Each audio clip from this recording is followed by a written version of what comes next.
Assalamualaikum warahmatullahi wabarakatuh. Saya Mita Raisa dari S1 Kebidanan 1B akan mempresentasikan tentang antenatal care atau ANC pada ibu hamil. Pengertian antenatal care merupakan pemeriksaan kehamilan yang bertujuan untuk meningkatkan kesehatan fisik dan mental pada ibu hamil secara optimal hingga mampu menghadapi masa persalinan, nifas, menghadapi persiapan pemberian ASI secara eksklusif, serta kembalinya kesehatan alat reproduksi dengan wajar. Selanjutnya ada tujuan antenatal care. Yang pertama, memantau kemajuan proses kehamilan demi memastikan kesehatan pada ibu serta tumbuh kembang janin yang ada di dalamnya. Yang kedua, mengetahui adanya komplikasi kehamilan yang mungkin saja terjadi saat kehamilan sejak dini, termasuk adanya riwayat penyakit dan tidak pembedaan. Yang ketiga, meningkatkan serta memperhatikan kesehatan ibu dan bayi.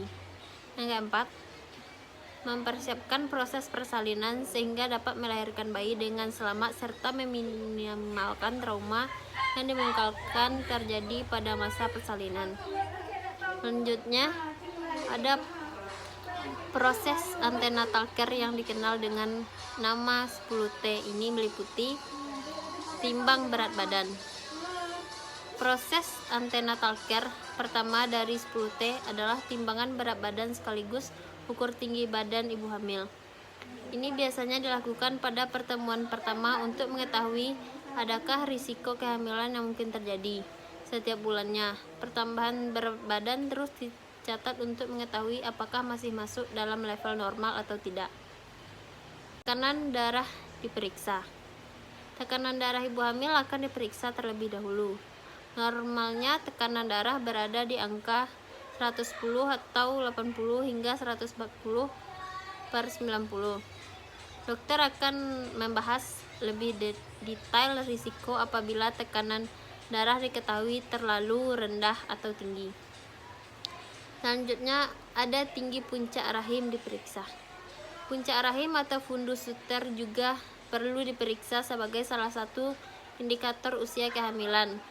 Idealnya tinggi puncak rahim ini sama dengan usia kehamilan. Jika ada perbedaan, toleransinya pun hanya 1-2 cm. Dokter akan memberi perhatian lebih jika perbedaannya lebih dari 2 cm.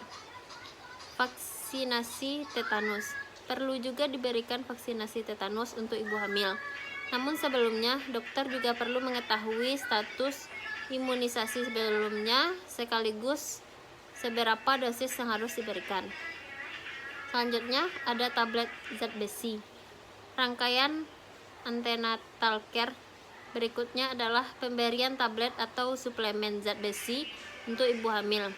Biasanya dokter juga akan meresepkan beberapa suplemen lain seperti asam fiolat, kalsium, dan lainnya sesuai kebutuhan dan kondisi itu. Tetapkan status gizi.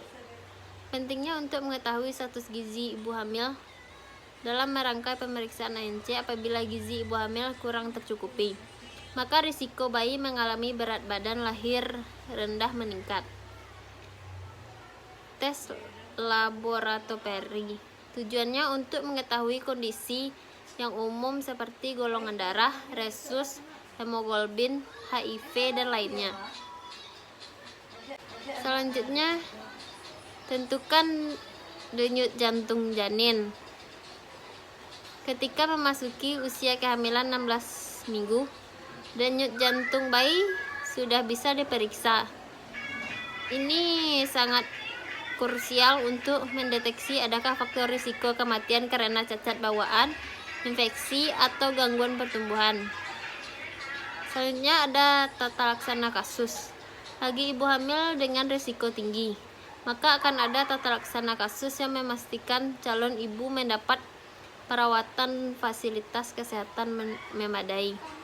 Pihak rumah sakit atau dokter akan mendiskusikan opsi-opsinya dengan ibu. Selanjutnya ada temu wicara. Selanjutnya ada keluhan yang sering dialami pada ibu hamil seperti mudah lelah, mual dan muntah, perubahan suasana hati, keputihan, kenaikan berat badan berlebih, nyeri ulu hati, dan sakit kepala. Pemeriksaan yang harus dilakukan saat trimester pertama. Pemeriksaan trimester pertama dilakukan untuk mengevaluasi resiko kehamilan bayi dengan sindrom Down. Trimester kedua. Memasuki trimester kedua kehamilan, rasa mulai akibat di trimester pertama memang sudah berkurang. Namun, ada banyak masalah kesehatan janin yang bisa terjadi trimester kedua ini.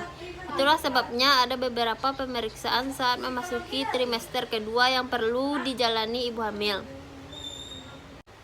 Terakhir ada pemeriksaan pada kehamilan trimester ketiga. Menjelang hari kelahiran yang sudah semakin dekat, ibu pasti mempunyai rasa deg-degan, sekaligus bahagia akan bertemu dengan sang buah hati sebentar lagi. Tapi ibu masih perlu memantau kondisi perkembangan bayi dengan melakukan pemeriksaan ke dokter kandungan lebih sering di trimester ketiga ini.